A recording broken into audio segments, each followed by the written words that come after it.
La iglesia celebra la fiesta de San Lorenzo Justiniano. Lorenzo Justiniano nació el 1 de julio de 1421.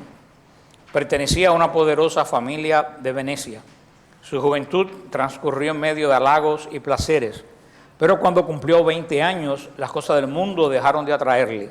El mismo Lorenzo nos cuenta el motivo de su transformación, de tal modo que su espíritu, hasta entonces frívolo, indiferente, incapaz de mirar lo duradero, dio un vuelco súbito. Una aparición resplandeciente de pie junto a él le habló: «Soy la sabiduría de Dios. Busca», le dijo, «lo que ignoras que posees, y es tu espiritualidad». Hubiera querido en aquel momento nunca terminara. Dieron unos pasos hasta que la señora desapareció. En los oídos de Lorenzo seguía resonando las hermosas palabras: «Soy la sabiduría de Dios». El Espíritu Santo lo iluminó, ya tenía su alma muy cerca del Creador. «¿Dejas tus riquezas y tu palacio y tus armas?», le preguntaban sus amigos. Efectivamente, pidió ingresar en el monasterio de San Jorge de la isla de Alga, en Venecia. Ordenado sacerdote a la edad de 26 años, recorrió los canales y las islas de la ciudad vestido de harapo. Pedía limosna para comer. Al llegar al palacio de sus padres, nunca quiso trasponer la puerta, solamente aceptaba pan. Ensalzaba sobremanera la humildad, afirmando que Dios es todo y el hombre solo arcilla en sus manos. En el año 1413 se lo vio como prior general de su congregación, llamados canónicos regulares de San Jorge. En 1423, al frente de sus frailes, luchó denodadamente contra la peste que se había extendido por la región. El sumo pontífice Eugenio IV lo nombró en 1443 obispo de Castello, y en 1451 Nicolás V lo designó primer patriarca de Venecia. Doctor de la verdad, esclareció a su patria y a su tiempo. La muchedumbre lo seguía. La catedral de San Marcos, de tan grandes dimensiones, resultaba pequeña para dar cabida a los feligreses ansiosos de escuchar sus homilías. Escritor fecundo, es autor de 13 libros, donde el tema del alma es constante, especialmente en uno de ellos titulado «Sobre la disciplina y la perfección espiritual». Otros son los llamados de la lucha triunfal de Cristo, de la lucha interior, sobre el desprecio del mundo. Su estilo es elegante y florido. De sus sermones se conservan 39. Gran reformador, estableció la disciplina en la iglesia. Fue un asceta, un místico, y Dios le otorgó el don de la profecía y del milagro. Estaba dando fin a otro de sus escritos, el libro de los grados de la perfección, cuando falleció el 8 de enero de 1456. Hoy es el día de su ordenación episcopal. En nuestro tiempo, el Papa Juan XXIII lo propuso como ejemplo de gobierno eclesiástico y como patrono de su pontificado. Un tremendo escritor. Si ustedes tienen chance, busquen en el internet los escritos de San Lorenzo Justiniano, porque son pocos conocidos, pero son libros que sirven para la dirección espiritual. Todo de la lucha interior es un libro muy, muy bueno. Así que busquen los libros en el internet y lean cosas buenas de la iglesia, que son las que hoy en día pues no abundan mucho. Así que antes de comenzar pues la clase de hoy, pues muchas gracias por haber venido, a pesar de un día de long weekend, un día feriado, pero de todas formas el día no ha estado muy allá que digamos así, que no se perdieron nada. Los que fueron a la playa se gastaron el dinero. Bueno, pues comenzamos la clase de hoy en el nombre del Padre, del Hijo y del Espíritu Santo. Amén. La semana pasada terminamos el segundo libro de los Reyes y ya dejamos a Israel en Asiria y a Judá en Babilonia. Israel, como ya hablamos tantas veces, ya no va a regresar al reino del norte, se va a desperdigar. Y algunos van a llegar a la China, otros a Rusia, otros a la India, otros se van a convertir en asirios, y ya Israel, el reino del norte, va a desaparecer. Judá la tenemos en Babilonia, y eso es de lo que vamos a hablar. Dice el Salmo 137, que es el salmo que, vamos a leer un pedazo del 1 al 6, el salmo que refleja el sentir de los judíos. Dice: junto a los ríos de Babilonia nos sentábamos y también llorábamos cuando recordábamos a Sión. Sobre los sauces colgábamos nuestras liras, porque allí los que nos tenían cautivos nos exigían que cantáramos, y nuestros atormentadores nos exigían alegría. Cántenos canciones de Sión. ¿Cómo podemos cantar las canciones de Dios en tierra extranjera? Si te olvidase, Jerusalén, que se olvide mi diestra de su habilidad. Si no te recordare, que se pegue mi lengua al paladar. Si no pudiese a Jerusalén por encima de mi mayor alegría. Entonces, este es un salmo que refleja a todas las personas que son exiliadas. Se siente el salmo del exiliado, el salmo, no el que se fue por su propia voluntad, sino el que se tuvo que ir. Y por eso es tremenda esta frase del Salmo 137, cuando dice, ¿cómo vamos a cantarle canciones a Dios en tierra extranjera? Y viene el famoso juramento que lo dice de otra forma la mayoría de las Biblias. Si te olvido, Jerusalén, que se me seque la mano derecha. Si no me acuerdo de ti, que se me pegue la lengua al paladar. Si no pongo a Jerusalén por encima de mi mayor alegría. Este es un salmo típico del exilio babilónico. La destrucción del templo y el exilio a Babilonia representó una tremenda conmoción para el pueblo judío. Como tampoco nosotros podemos imaginarlo, la conmoción que fue la destrucción del templo de Jerusalén en el año 70. Al destruir el templo, acuérdense que en aquel momento no había sinagoga. En aquel momento, ¿dónde estaba toda la vida espiritual de Israel? En el templo. Cuando los robaron el templo, se quedaron sin nada. No tenían a dónde ir, no tenían de dónde agarrarse, no podían hacer sacrificios para perdón de los pecados, no podían adorar. O sea que fue una verdadera catástrofe tan grande que ni siquiera nosotros hoy en día, que somos exiliados, podemos imaginarnos la catástrofe, porque Israel estaba totalmente ligado al templo. Claro que de eso casi no se habla, porque hoy en día, como surge la sinagoga, pues hoy en día, después del otro exilio del año 70 de nuestra era, pues Israel se quedó con la sinagoga, pero en este momento no existía absolutamente nada, como si lo hubieran arrancado Israel de raíz. En esos días la norma en el judaísmo era vivir siempre en la presencia constante de Dios y sabiendo que siempre tenían acceso al templo. En el templo ocurrían milagros a diario. Por ejemplo, uno de los milagros que siempre nos habla Flavio Josefo es que no importa para dónde soplara el humo, para dónde soplara el viento, el humo de los sacrificios siempre subía en línea recta. No importa para dónde estuviera, nunca el humo del sacrificio se movía para ningún punto cardinal. O sea, en el templo se enseñaba, en el templo se adoraba, en el templo se presentaban a los niños recién nacidos. O sea que fue algo verdaderamente terrible para el pueblo de Israel. Nosotros no podemos ni imaginarnos. Para ellos, cuando fueron llevados a Babilonia, la tierra se había ido. Imagínense, acuérdense que ellos llamaban la tierra a Israel. Cuando el judío dice la tierra, se refiere a Israel. Por eso que nosotros en los salmos leemos los salmos con mentalidad del siglo XXI y no entendemos cuando dice los salmos que la tierra adore.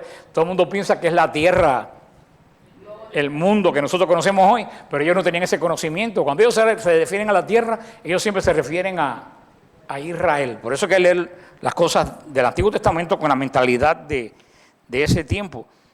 Todo se había ido. Por eso no es sorpresa de que hayan llorado amargamente junto a los ríos de Babilonia. Babilonia es famosa por todos sus ríos.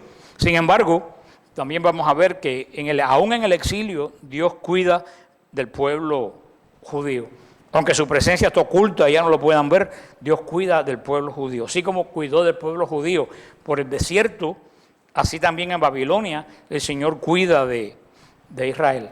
Es como, hay veces que las madres llevan a los niños a la escuela y los dejan y las madres se quedan escondidas atrás de una mata para ver qué hace el niño y el niño no se da cuenta que la mamá lo está viendo. Así fue Dios con Israel.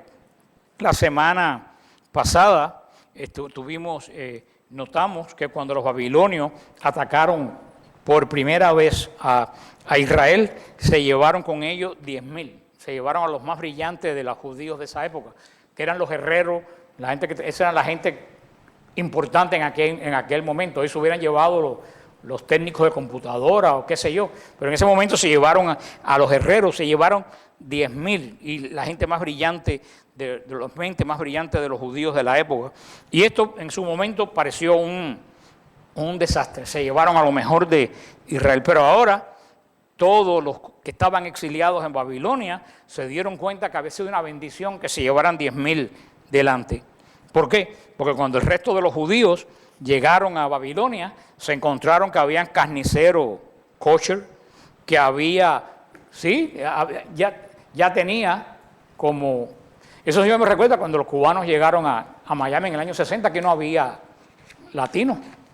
Aquí no había latinos, y los cubanos que llegaron en el año 60 fue los que le tocó abrir el camino, donde había el letrero que decía ni latinos ni perros y cosas semejantes. Por eso cuando las otras inmigraciones empezaron a llegar, ya tenían el camino allanado. Y casi ninguno de las otras inmigraciones ha tenido que ir a recoger fresas a Homestead. Y cuando llegaron los cubanos habían abogados, habían doctores recogiendo los hortalizas en Homestead, perdón. Así pasó en Israel. Ya cuando ellos llegó la segunda remesa, que era la más grande, se encontraron cierta estabilidad judía en el lugar donde llegaron. No tuvieron que llegar a abrir, que eso hubiera sido más chocante todavía. O sea que el Señor fue preparando el exilio de su pueblo. Y por eso vimos que casi no hubo asimilación al exilio babilónico.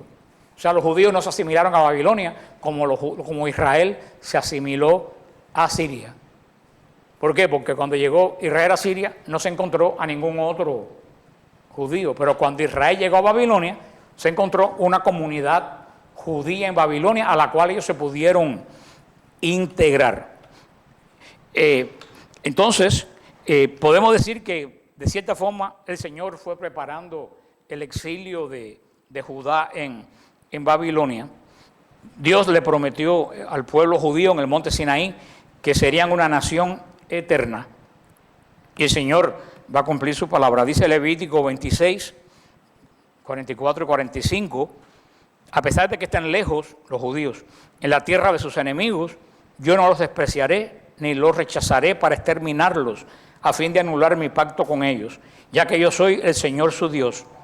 Los recordaré por el pacto que hice con sus ancestros, a quien saqué de la tierra de Egipto, ante los ojos de las naciones, para ser un Dios para ellos. Yo soy el Señor. O sea que el Señor, cuando hace un pacto, lo cumple. Y yo se lo he dicho montones de veces, se lo pregunté la semana pasada también. ¿Hubieron malos sacerdotes en Israel? Vaya, mira los hijos de Elí desde el principio. ¿Hubieron malos sumos sacerdotes? Mira los últimos, Anás y Caifás. ¿Hubo idolatría en Israel? Vaya, si hubo idolatría, que metieron un tronco sagrado en el santo de los santos. ¿Dios se olvidó de Israel? No. ¿Por qué Dios no se olvida de Israel? Porque Dios tiene un pacto. Por eso pasa con la iglesia. Puede que en la iglesia hayan malos sacerdotes, puede que en la iglesia pueden haber hasta malos papas, puede ser que en la iglesia haya idolatría, pero Dios tiene un pacto con nosotros y Él no se olvida del pacto que tiene con nosotros. Como no se olvidó del pacto con Israel, ¿qué pasó con los que se fueron del pacto de Israel? Se desaparecieron. Por eso los que se van de la iglesia desaparecen, más tarde o más temprano. La situación es la misma, antes y ahora. Pero por eso, de ahora en adelante ya no vamos a hablar más. Cuando hablemos de Israel, de ahora en adelante, por costumbre, nos vamos a referir a Judá. De ahora en adelante solamente son los judíos los que van a componer Israel, porque el resto se desintegró, se juntó con otras razas, se fueron a otros lugares. A pesar de que los babilonios eran gente muy crueles en la guerra y la conquista, los babilonios eran muy agresivos en la guerra y eran crueles. Sin embargo, su actitud hacia la comunidad de exiliados judíos era un lema que nosotros conocemos: vive y deja vivir. Ellos eran crueles en la guerra, pero en su país no eran crueles. O sea que la vida en Babilonia para ellos no resultó tan mala. Después de todo, los judíos designaron un líder comunitario que era el representante para la comunidad judía ante los babilonios. Comenzaron, después del de los reyes de Judá, eran la gente que llevaba ahora entonces el poder en Judá. Y esta autoridad recibía el nombre de Reish Galutá en arameo. Porque ahora una de las cosas que va a surgir en Babilonia es el arameo. Hasta ahora no existía el arameo. Hasta ahora que existía solamente el hebreo. ¿Qué cosa es el arameo? El arameo es como el Spanglish, que hablan más en Nueva York que aquí. Si te dicen la troca y la furnitura, todo eso es el arameo. El arameo es el hebreo que se juntó con el babilonio. Y babilonio se empezó a meter, los muchachos empezaron a hablar mitad hebreo, mitad babilonio, y de ahí surge el arameo. Que cuando ellos regresan, ya el hebreo no se usar. El hebreo quedó obsoleto. El hebreo se sigue usando en el templo, única y exclusivamente. Era como antiguamente el latín, que se usaba en la misa, pero la gente no lo hablaba. Lo que el pueblo hablaba era arameo.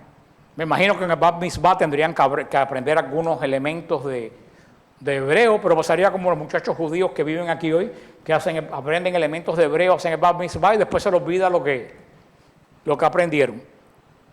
Por eso, esto es muy importante, porque el hebreo va a caer totalmente en desuso. Cristo va a hablar en arameo, los apóstoles hablaban arameo, y el hebreo no se va a volver a hablar hasta que como idioma nacional, hasta que en el 1947 se instituye el Estado de Israel.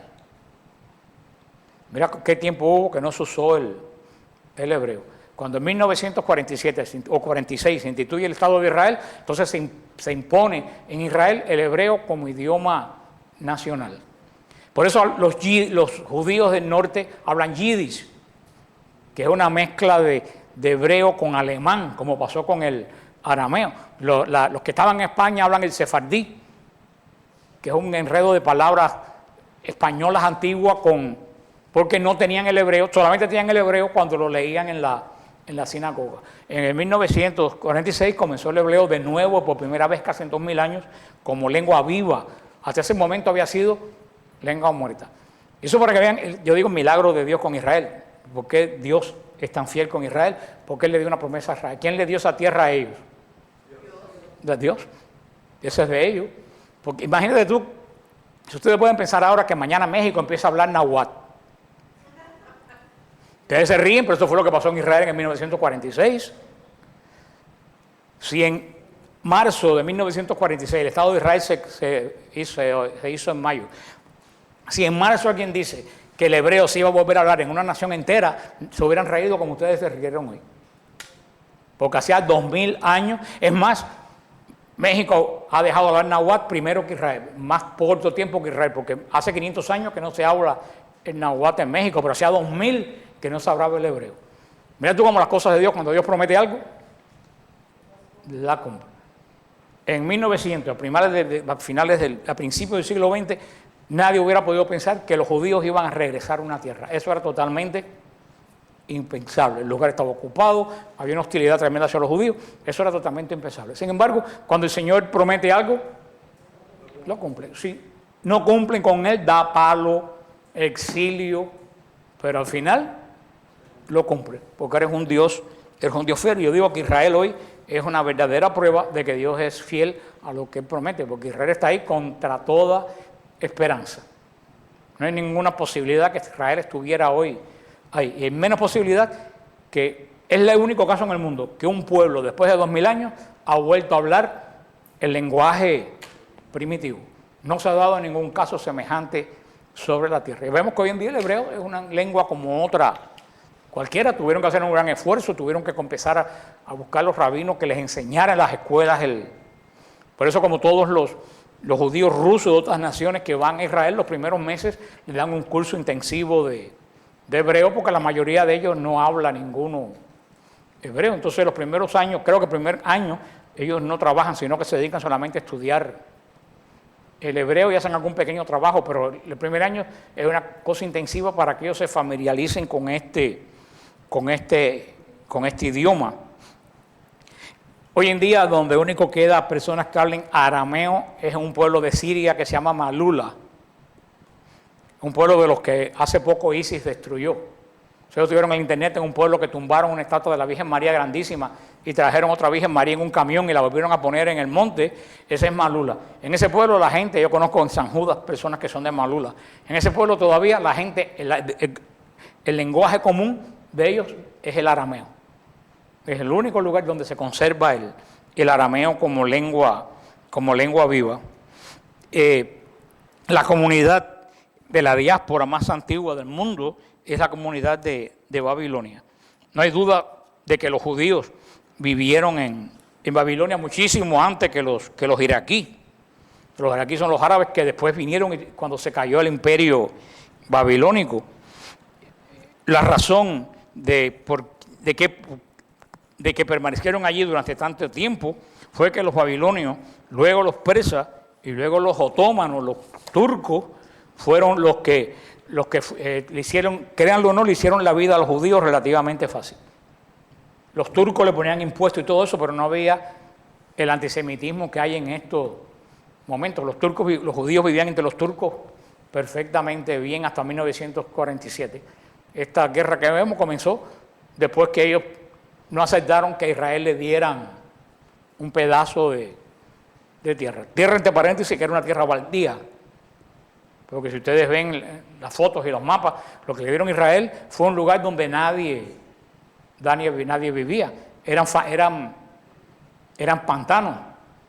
Fíjate que cuando Tel Aviv no existía, ellos empezaron a vivir en Jaffa, o Jope, que es donde nosotros vamos, que está la casa de Pedro, cuando estaba Ballena esa, donde salió.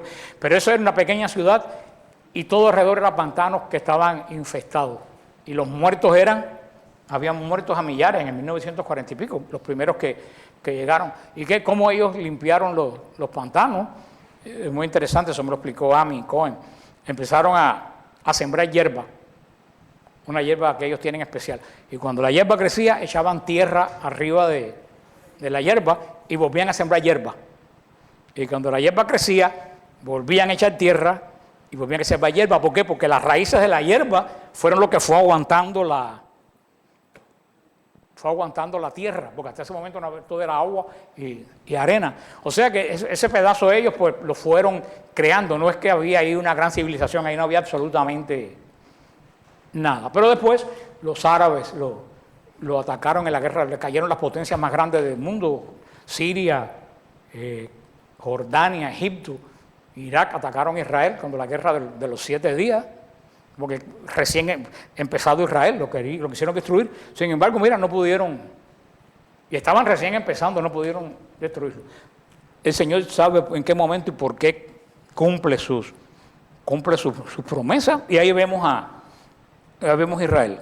Como hay algunas profecías que dicen que antes que venga el Señor, Israel se tiene que reunir, pues ahí lo tiene. Por eso que el exilio de Babilonia, de hecho, para ellos fue yo podemos decir que una enseñanza, porque como hemos visto cómo estaba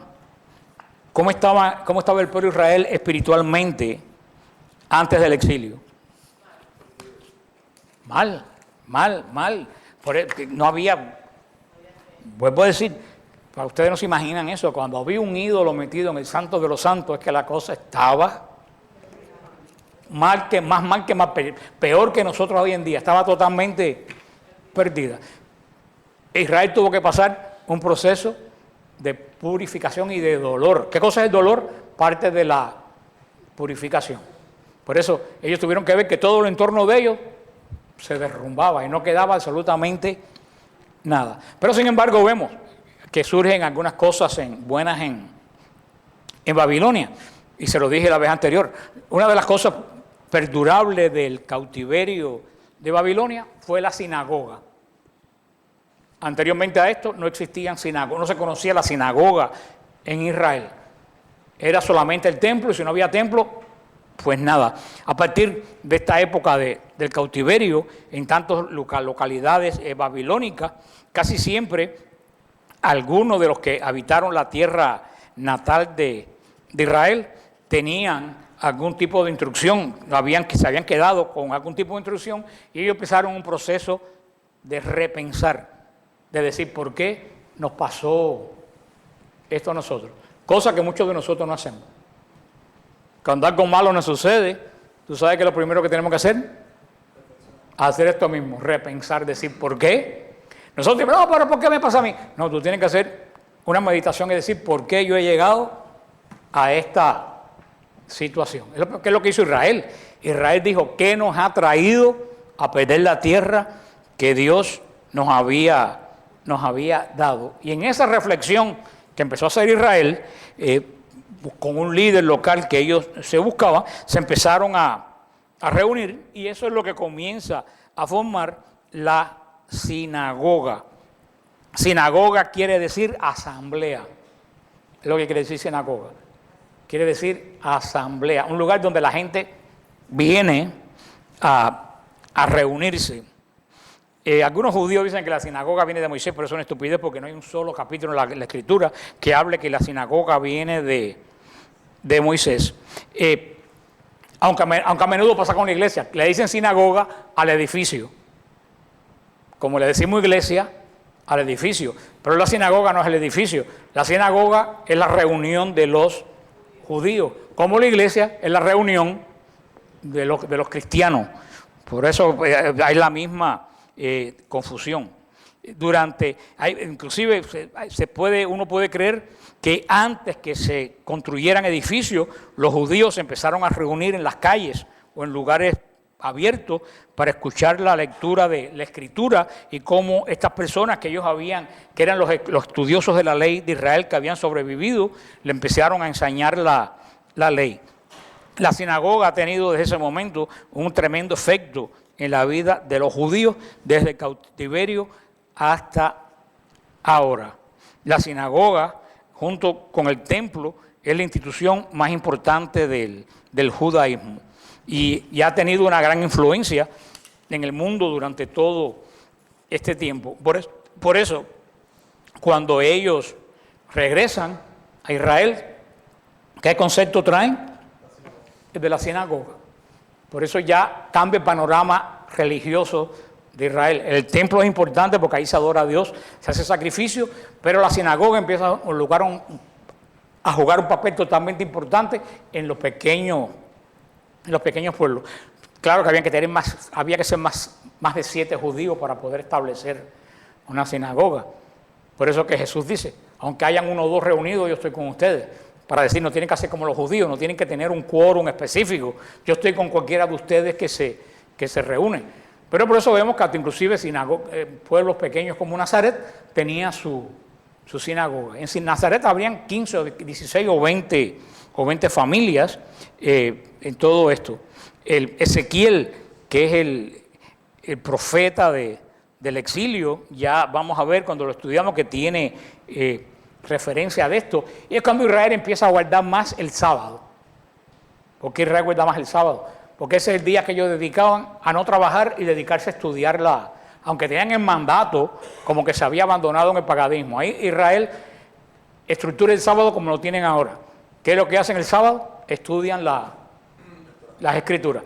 En la sinagoga, antiguamente el sábado lo que hacían era no hacer nada. Ahora cambia la visión del sábado del judío. Por eso hasta ahora el sábado gira alrededor de la familia y de la sinagoga. Han habido grandes comunidades de exiliadas judías. La de Alejandría, en la época de Cristo, la de Alejandría era la más grande del mundo. Había más de 1 millón de judíos en Alejandría, con muchísimas sinagogas. Pero ese concepto es uno de los más interesantes para nosotros, porque nace ¿de dónde? De Babilonia. Ahora viene otra cosa que se crea en Babilonia.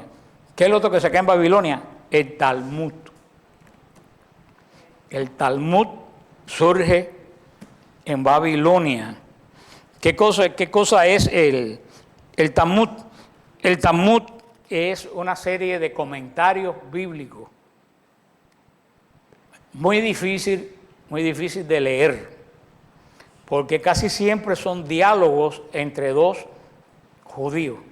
El maestro tal y el maestro tal. Y ellos hacen diálogo hablando de cierta ley judía. Es un poco difícil de leer, es bastante engorroso de leerlo, pero el Talmud surge en Babilonia. ¿Y qué es lo importante del Talmud? Y esa es mi opinión personal y de mucha gente, que en Babilonia se termina el judaísmo mosaico. El judaísmo que estaba basado ¿en quién?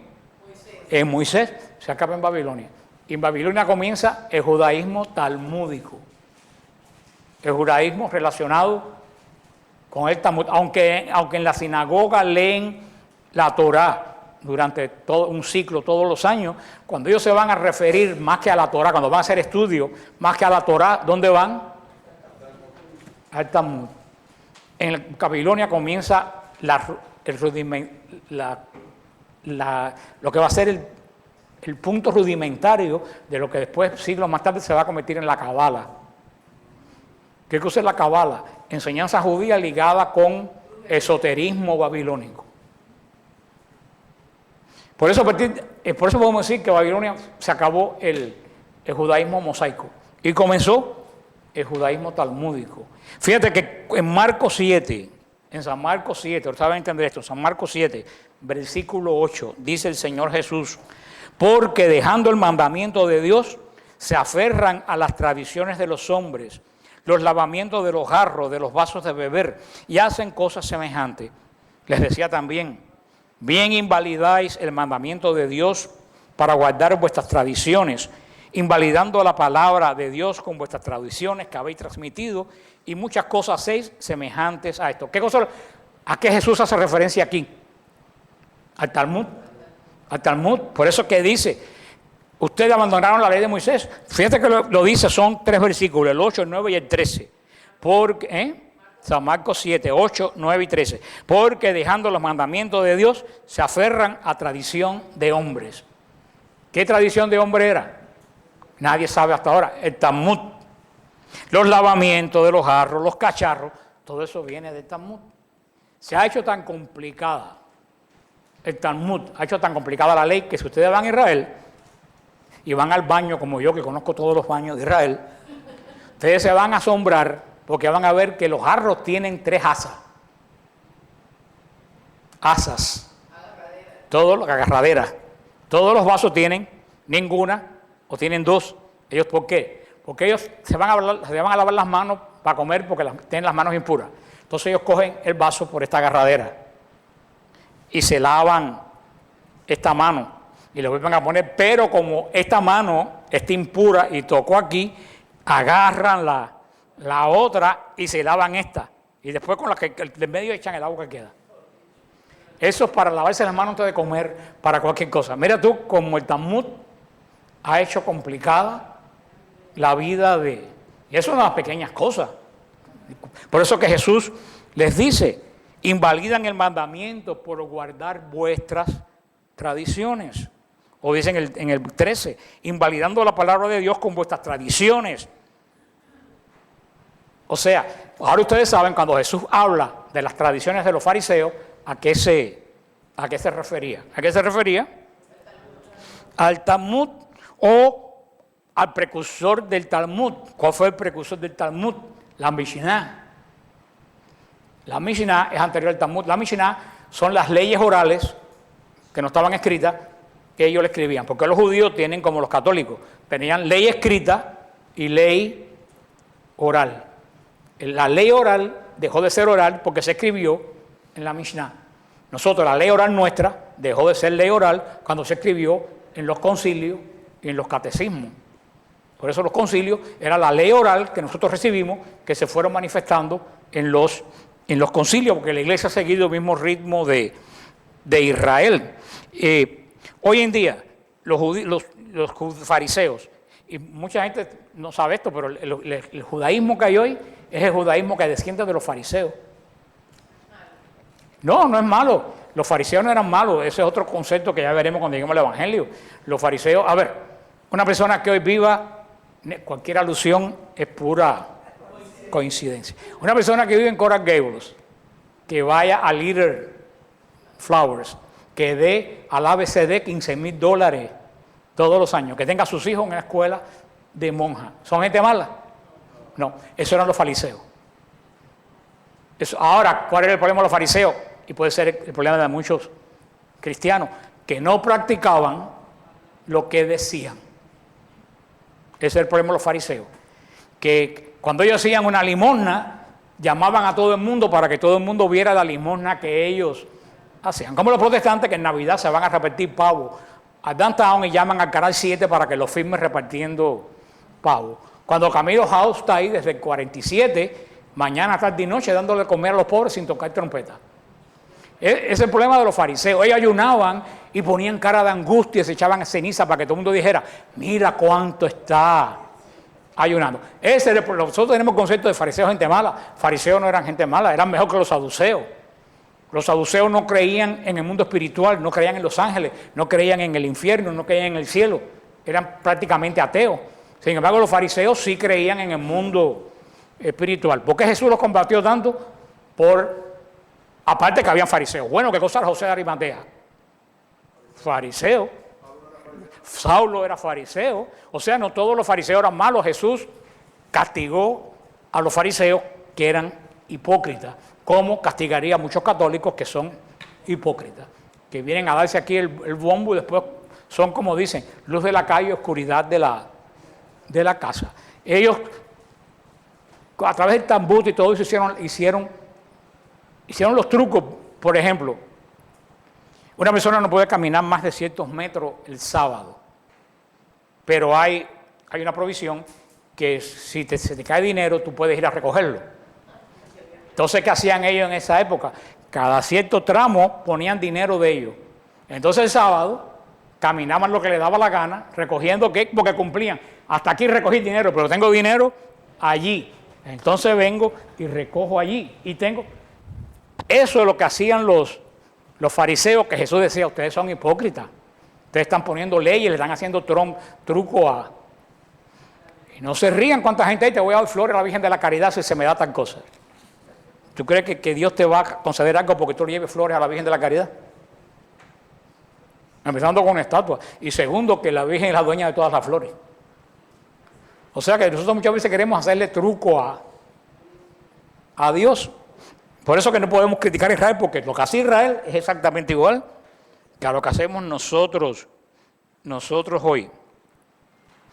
O sea que el tipo de judaísmo que hay hoy, porque los saduceos se acabaron y los esenios desaparecieron, el grupo el hebreo, el judío que se sigue hoy, la religión que se sigue hoy, es la misma de los fariseos. La autoridad suprema en el judaísmo rabínico, como les dije, no es... porque acuérdense que antes de Babilonia no había rabino. Si no había sinagoga, no había rabino. ¿Qué es lo que habían? Personas que enseñaban, como Gamaliel, que tenían escuelas de enseñanza, pero no era sinagoga, eran escuelas de enseñanza. Jesús fue considerado en su momento un rabino porque enseñaba. Los rabinos surgen junto con la sinagoga. Por eso hoy en día la autoridad suprema del judaísmo rabínico ya no es tanto la Biblia, sino los comentarios del...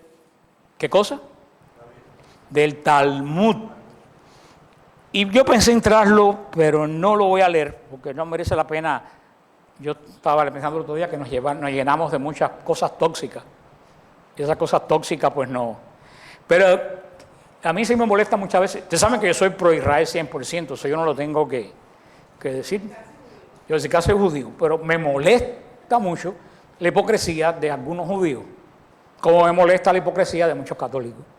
¿Por qué? Porque los judíos se pusieron bravos cuando dijeron que iban a poner el ritual del Viernes Santo antiguo, que se hacía antes, porque hay una oración que decía, oremos por los pérfidos judíos para que se conviertan.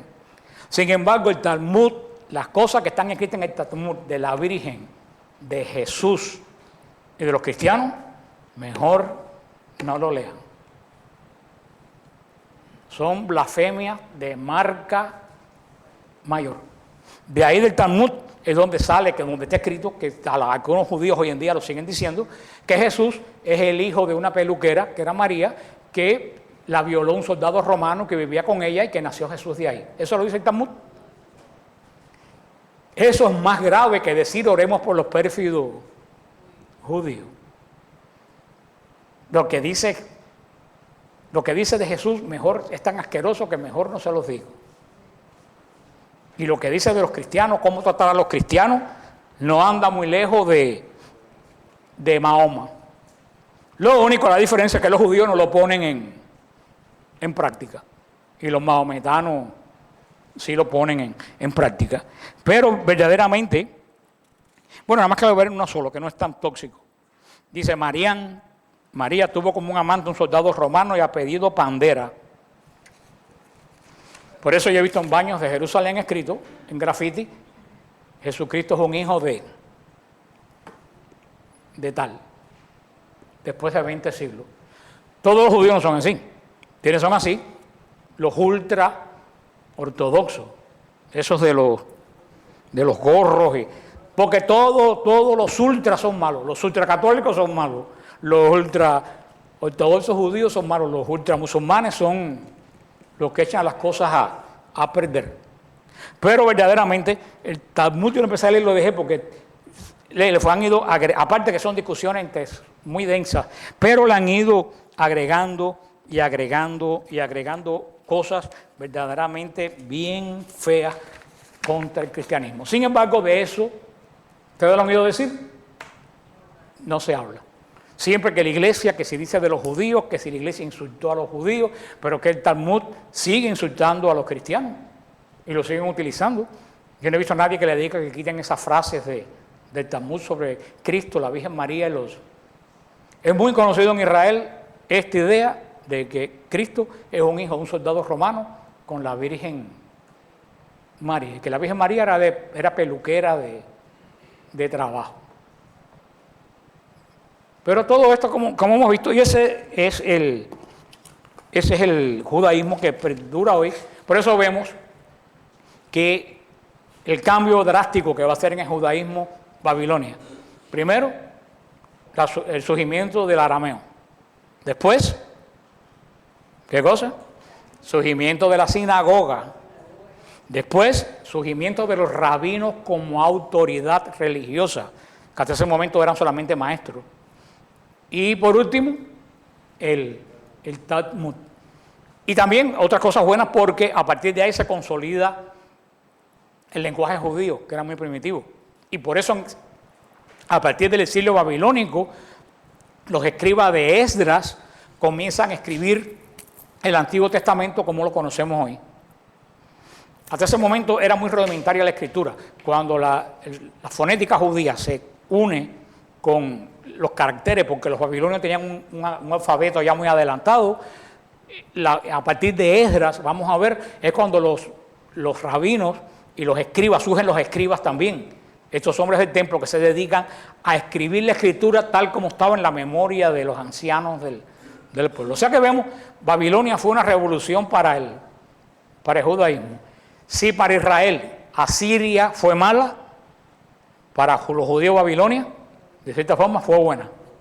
Le dio una nueva visión de la historia. Desafortunadamente, si llegamos, cuando lleguemos, vamos a ver que ya en la época de Cristo, ya Israel estaba otra vez como de picada. Vamos a ver por qué entraron los romanos. Los romanos no invadieron, los romanos fueron llamados por los judíos. ¿Por qué los romanos estaban cuando Cristo en Israel? No es porque invadieron a Jerusalén. Fue que había un pleito tan grande entre las casas reinantes que una casa reinante pidió a los romanos que vinieran a poner orden. Y es como invitar al zorro que ponga orden en un gallinero. Los romanos vinieron, ponieron orden y se quedaron. O sea que Israel ha tenido 3 exilios. El exilio de la casa de Israel a Siria, el exilio babilónico y el exilio que se llama entre las naciones, que fue del año 70, donde Israel fue sacado, Judá, ya no existía Israel, donde Judá fue sacado de su territorio y esparcido por toda Europa en el año 70. El exilio más largo fue el el exilio entre las naciones, que duró 2000 años, hasta que Israel regresó en 1946 a la tierra prometida. Por eso esta ha sido la historia de Israel, que es interesante conocer, y todos los exilios sirven para algo, sirven para mejorar o para empeorar. Hay gente que se exilia y se vuelven mejores, hay gente que se exilia y se vuelven peores. Todo depende de si tú has aprendido la lección. Por eso que yo le digo a los hermanos que ando a la greña con ellos en el internet, yo les digo, hemos venido a este país a traer las costumbres políticas malas que teníamos en los países de nosotros. El mismo caciquismo, yo sigo una persona por lo que es, no por lo que dice, sino porque este me cae bien, aquel porque luce bien o luce mal. Lo mismo que hacían en nuestros países, lo venimos a hacer aquí. Por eso es que no prosperamos, porque no aprendemos de las cosas buenas. El hombre, como le he dicho, ha cambiado de tecnología, pero sigue siendo como exactamente mismo. La semana que viene vamos a ir a la introducción a Esdras. El libro de Esdras son más pequeños, Nehemías, son libros bien hermosos, Esdras y Nehemías, que es la reconstrucción. Vimos la destrucción, ahora vamos a ver cómo Israel se reconstruye de nuevo hasta terminar con la dispersión después de Cristo. Y por eso son tan terribles las palabras de Cristo, cuando dice, cómo yo te quise acoger como una gallina en sus brazos, y tú no has querido. A mí esas palabras se me clavan, cuando dice Jesús, dice, ¿qué más pude hacer por ti que no hice? Pero tú no escuchaste al enviado de Dios. ¿Y qué le costó no escuchar al enviado de Dios? 2000 años de sufrimiento. Por eso cada uno de nosotros tenemos que oír a los enviados de Dios, porque si no el exilio puede ser interno, el exilio puede ser de cada uno de nosotros, podemos exiliarnos dentro de nosotros mismos. Cuidado con los exilios espirituales, donde somos desarraigados de donde tenemos cimentada nuestra fe. Y ojalá que si no estamos desarraigados de nuestra fe, el Señor nos permita regresar como permitió regresar a Israel